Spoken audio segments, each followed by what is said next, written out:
Find yourself the true world. Become stronger.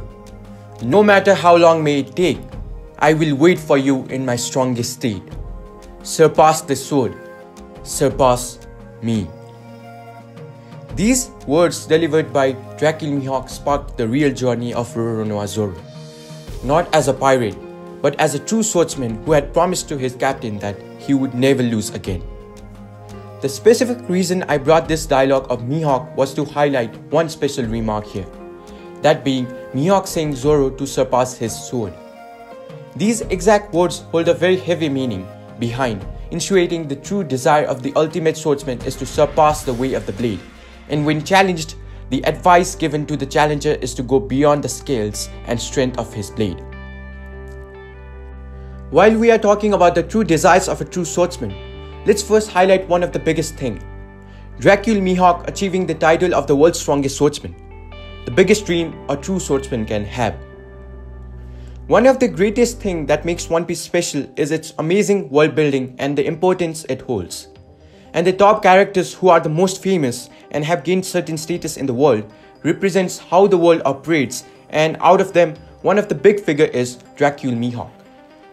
Many people really do not understand the weight of this particular title and how it represents Mihawk as a character, a swordsman and a fighter. The titles in general is not fundamentally established and given to anybody, and in One Piece in particular, it is not vastly used to define many characters. Only the selective few have earned this type of titles. Like for instance, only 3 people until now have the strongest title, and that being Whitebeard as the strongest man, Kaido being the strongest creature, and Mihawk being the strongest swordsman. 2 of them being the Yonkos and being one of the strongest characters in the entire series. One could even argue that Whitebeard is the strongest. Whitebeard getting the title mainly because of his accomplishments, the man who was the closest to the One Piece and having the most powerful Paramecia Devil Fruit in his possession, which could literally destroy the world, as said by the ex-Fleet Admiral Sengoku. On the other hand, Kaido, who is indestructible. No matter whatever they tried, they failed every attempt to kill him. Even the Marines, the other Yonkos, and to prove it, the man tries to kill himself, making it his hobby and yet fails. Simply leading people to believe that no one exists that can take this monster down in a 1v1 battle. Now, by giving out these examples, I'm not trying to imply that Mihawk is as strong as them, but trying to show the importance of the titles and how they represent a character's portrayal, strength and their achievements. Which brings us to dive into Mihawk more broadly. Let's start from his introduction part. Mihawk was the first character to show up in One Piece who had the highest portrayal at that point of time. He was introduced as to be someone who was out of this world, where he destroyed a fleet of 50 ships simply to kill his time. I even remember Zoro referring him as the world's strongest man in his introduction. No, it was not a blunder. He literally said, Sekai Saikyo no Otoko, meaning man. Sekai Saikyo no Otoko. He was said to have eyes that would instantly pierce you right through if you made contact with him.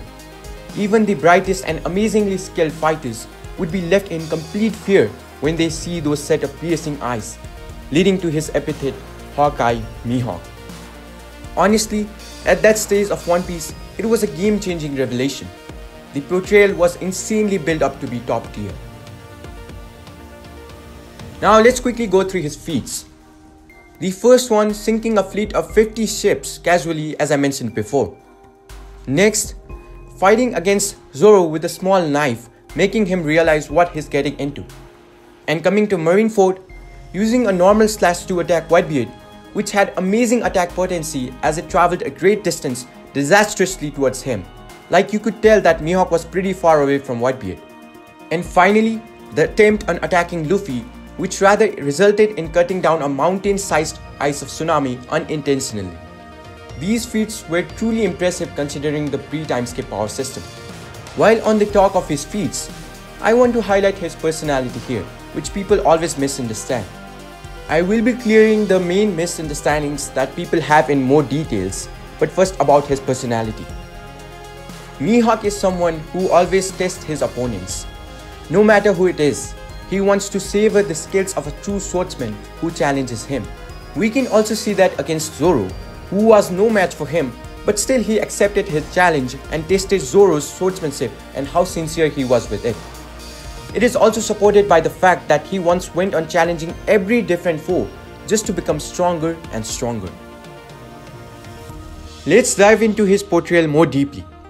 Aside from him having the title, he was once said to be the rival of red-haired Shanks and was portrayed to be his equal. Their Tales of Legend was created with the foundation of their duels, which was great enough to shake the entire Grand Line in the process and make even Whitebeard recognize it. And currently, Shanks is one of the 4 emperors and one of the strongest person alive. So Mihawk, in my opinion, always had and has the portrayal of a Yonko. Now again, this is blocked by many people who argue that Shanks has become stronger because it has been a decade since their last duel. But it has never been implied that Shanks became much stronger than before. Rather, Oda said that even when he lost his arm, he hasn't lost any strength and power, not the other way around. So yeah, Mihawk has always been shown as someone who is a top tier standing right aside the Yonkos. Next, let's move on to his role and importance in the story. The main reason for Mihawk being so relevant is because of Zoro. Zoro having the dream to become the strongest with the blade. But that is not only his ambition now.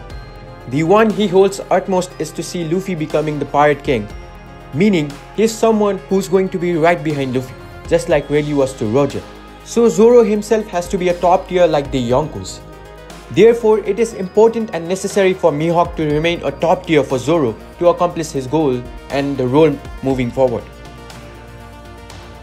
Now let's move on to some very big doubts that has made the community heated in terms of Mihawk, his level and power scaling in general. The conversation starts with Mihawk's quote-unquote best slash against Whitebeard, which was stopped by Zozu, the 3rd commander of Whitebeard pirates. Thus people leading themselves to believe he is commander level. Before I move on, this conversation always chuckles me, like, are we really messing with the portrayal and Zoro's endgame? Anyways, let's debunk this statement. First, Mihawk's main goal was to see how far he was from Whitebeard, meaning he was trying to test the difference rather than him using his best moves to defeat him. Second, he never used a name attack. As we know, swordsmen do have name attacks like Zoro and Odin, and it really plays a vital role in showing the true powers of a swordsman. Now the only ones who said that this was his strongest slash were the Fodders, who had no prior knowledge of Mihawk's true strength, and even neither Mihawk ever said or confirmed himself that it was his strongest or best slash. He just casually threw it at Whitebeard. Now the third one brings us to Zozu. How was he able to stop it without any consequences? The answer is breath of all things.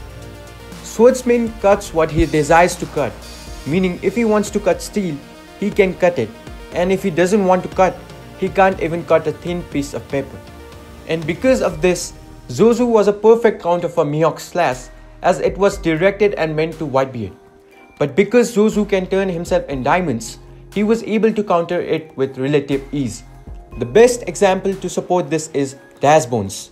When Mihawk directed his slash towards Luffy, it was stopped by Dashbones because he was steel. But as soon as Mihawk recognized him, he got one shot. So I think taking Zozu instance to downplay Mihawk is not a very good idea. The next one is the most popular one, Mihawk versus Vista. This one in particular is the main cause of debates, and most of them who debate this are the anime watchers who were misguided by the anime in terms of how the confrontation actually went down. In case of the manga, it was over in 2 panels. First panel, him clashing with Mihawk, and the next one exchanging some blows with him, where Mihawk's focus for the entire time was Luffy. And that was it. But many people still argue that why didn't Mihawk one-shot Vista if he was that strong? The answer is Mihawk's personality. As I said with Zoro, he seeks for more challenge. He checks his opponent's skills and savors their honor as a swordsman. In case of Vista, he is the best swordsman of Whitebeard pirates and also one of the best in the world. That is why Mihawk, giving him the respect, said that let's do it some other time. The last one is people bringing Luffy and Zoro in the equation. Basically saying that if Mihawk and Shanks are about equal, then when Zoro surpasses him, that means he surpasses Shanks also. And people instantly disagree this because Luffy is one to surpass Shanks, and Zoro cannot be equal to him as he will be even surpassing Luffy's role model. Again, the answer is very simple. What we need to understand is Luffy will not just be surpassing Shanks. He is special and is going to be someone who will be surpassing all the 4 Yonkos, become the next Pirate King, and eventually even surpass Gold D. Roger. Meaning, his endgame is not just surpassing Shanks like Zoro, whose entire goal is to just surpass Mihawk, and I do not view Roger and Shanks in the same tier. So these were the doubts about Mihawk in the community. Hope I cleared it for the most part. The next one I want to highlight is the difference in power system of pre-time skip and post-time skip, and that one being Haki. As we all know, the foundation of Haki was there in pre-time skip, but it was never explored finely at all, and we still had numbers of doubt regarding Haki in general. However, the doubts and misunderstanding was finally cleared as after the time skip, Haki was explained thoroughly and the usage was highly spread throughout the world, especially in the New World. We also now even know a lot about advanced form of armament and observation Haki, so the power scaling should be more feasible now for many people. Now let's move to another big topic, and that being Shanks and Mihawk's rivalry. I will also be referring to the data book information here and there. The first one, Mihawk was even famous before the great age of piracy began, meaning before Roger's death, and it was said that he trained relentlessly for many years, challenging more and more powerful foes until no one was worthy of the challenge. Which brings us to Shanks. They were said to have countless duels with each other with no information regarding the real victor. The only information we got from their duels was that it was epic and legendary and very well known across the world. So much so that in the Ace novel, it was said that most of the fame and reputation that Shanks got was from dueling with Mihawk, which in my opinion speaks volume about Mihawk and their rivalry in general. But it was never said that Shanks or Mihawk were the superior one in their duels, and until Shanks lost his arm, Mihawk was still dueling with him, meaning that they were portrayed and shown to be equal at that point of time. Now the whole thing with Shanks losing an arm and Mihawk stopping duels with him, I think it ties back to Mihawk as a swordsman and what he represents. The way I look at it is, as an honorable true swordsman, it would be unfair to fight against your rival who is missing an entire arm, a major requirement for swordsplay. And in the data book, it was also said that he was waiting for a swordsman who was even stronger than his rival Shanks. And the way I see it is, he was the superior one in terms of swordsmanship against Shanks, but their Haki was probably equally matched, which in my opinion led to the foundation of their many duels, because there was no conclusive winner in any scenario. So even in the current time, they should be around the same level and definitely in the same tier. Even let's say he loses to Shanks in a 1v1 currently, that doesn't mean he's going to be entirely on a lower tier than him, because even the Yonkos as an individual can be or are stronger than the other one. Finally, I want to say something about swordsmen in general and what makes you a true swordsman. The way I define it in One Piece is the one who has mastered the way of the blade with equal amount of mastery over Haki and has dedicated himself to truly merge with the blade, that being obtaining the black blade, and the one who even goes beyond that, leveling his swordsmanship to such a degree which is unrivaled and unmatched by anyone. That makes you the strongest. Now this definition can be misleading and bring confusion for some people, and that being about Roger. As we know by now that he also had a sword and he was fairly skilled with it, choosing it to be his main combating weapon. So does that mean Mihawk is stronger than him? The answer is simply no. Here we need to understand that the essential part that comes to play in battle is Haki. Haki, as we know, is the manifestation of your spiritual energy, meaning the more unbreakable and strong spirit you have, the more stronger is your Haki. And in terms of Roger, I don't have to explain anything, right? This man's will and spirit was unmatched by anyone in his era. He was special just like Luffy is. Meaning, he possessed insane level and mastery of Haki to the point that he was able to casually send Odin flying, who in my opinion was a better swordsman than Roger. And his almighty clash and equal footing with Whitebeard for 3 days just proves it all. So yeah, Mihawk even being the strongest in terms of swordsmanship wouldn't match Gold D. Roger, but not neglecting the fact that Mihawk himself has an amazing willpower to become stronger and stronger, which led him where he is right now. As per my conclusion, I just want to say that Mihawk is someone who has always been given the portrayal as much as the Yonko have been given. The title, his role, rivalry with Shanks, and considering Zoro's endgame, honestly there's no looking back on how much of a legend he is. Definitely a top tier and a Yonko level character in my opinion. So that was the video guys.